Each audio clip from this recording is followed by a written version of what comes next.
ఒక సమాలోచన ఫిబ్రవరి నెలలో వైఎస్ జగన్మోహన్ రెడ్డి గారి ఆదేశాల మేరకు తెలంగాణ అసెంబ్లీ సమావేశాల్లో అక్కడి ముఖ్యమంత్రి నేను చెప్పితేనే రాయలసీమ లిఫ్ట్ ఇరిగేషన్ కార్యక్రమం అనేది ముందుకు సాగకుండా చంద్రబాబు నాయుడు గారు ఆపేశారని చెప్పి తెలియచేసిన దరిమిలా ఆ ప్రాజెక్ట్ కార్యక్రమాలు నిలబడిపోయిన తర్వాత ఒక రాయలసీమ అయితేనేమి గ్రేటర్ రాయలసీమ ప్రాంతాలైన ఒంగోలు కావచ్చు, నెల్లూరు కావచ్చు, ఈ ప్రాంతాలన్నిట్లో కూడా నీటిపారుదల ప్రాజెక్టులు ఏవైతే ఉన్నాయో వాటన్నిటికీ ప్రాణాధారం ఇవాళ ఇది రాయలసీమ లిఫ్ట్ ఇరిగేషన్ ప్రాజెక్ట్ అన్నది.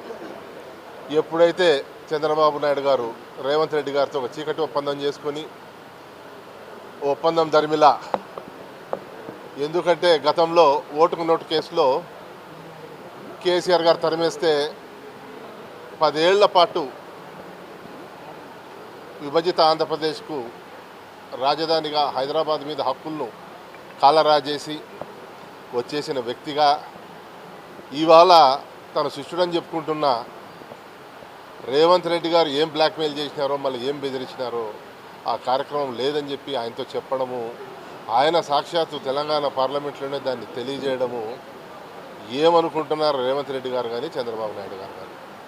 రాయలసీమ ప్రాంతం ప్రజలకు అస్తిత్వం లేదనుకుంటున్నారా? ఉద్యమాలకిల్లా అనంతపురం జిల్లా, మొత్తం రాయలసీమ ప్రాంతంలో ఏదైనా మొదలు పెడితే దాని ధ్వని ఢిల్లీ వరకు చేరిన సందర్భాలు ఉన్నాయి. ఈరోజు మన ప్రాణాధారమైన ప్రాజెక్టులన్నిటికీ గల ఆధారం ఏదైతే ఉందో దీనికి జగన్మోహన్ రెడ్డి గారి ఆదేశాల మేరకు పోతిరెడ్డి పనులు మొదలుపెట్టాం కార్యక్రమం. అక్కడ పెద్దలు సజ్జల రామకృష్ణారెడ్డి గారు, పెద్దలు పెద్దిరెడ్డి రామచంద్రారెడ్డి గారు అందరూ అక్కడ శ్రీకారం చుట్టారు. ఫిబ్రవరి నెలలో, మార్చి నెలలో ఈ కార్యక్రమం ఎలా ముందుకు వెళ్ళాలని చెప్పి కడప జిల్లాలో ఒక సమావేశం చేసుకున్నాం. దాని తర్వాత అందులో భాగంగానే మొన్న 7వ తేదీ తిరుపతిలో ఉమ్మడి చిత్తూరు జిల్లా సమావేశం చేసుకున్నాం. అందులో భాగంగానే ఇవాళ ఇక్కడ ఈ సమావేశం కార్యాచరణ ఏమి చేయాలి, ఎలా ప్రజల్లోకి వెళ్ళాలని మరొకసారి తెలియజేసుకుంటా ఉన్నా అనంతపురం ప్రజలందరికీ. ఇది ఉద్యమాలకి అనంతపురం జిల్లా ఉద్యమం ఎంతటి తీవ్ర స్థాయిలో ఉంటుందంటే సమైక్యాంధ్ర సమయంలో సాక్షాత్ కేసీఆర్ గారే మన కితాబ్ ఇచ్చారు, ఉద్యమం జరిగితే అనంతపురం జిల్లాలో జరిగినంత స్థాయిలో చేయాలి అని.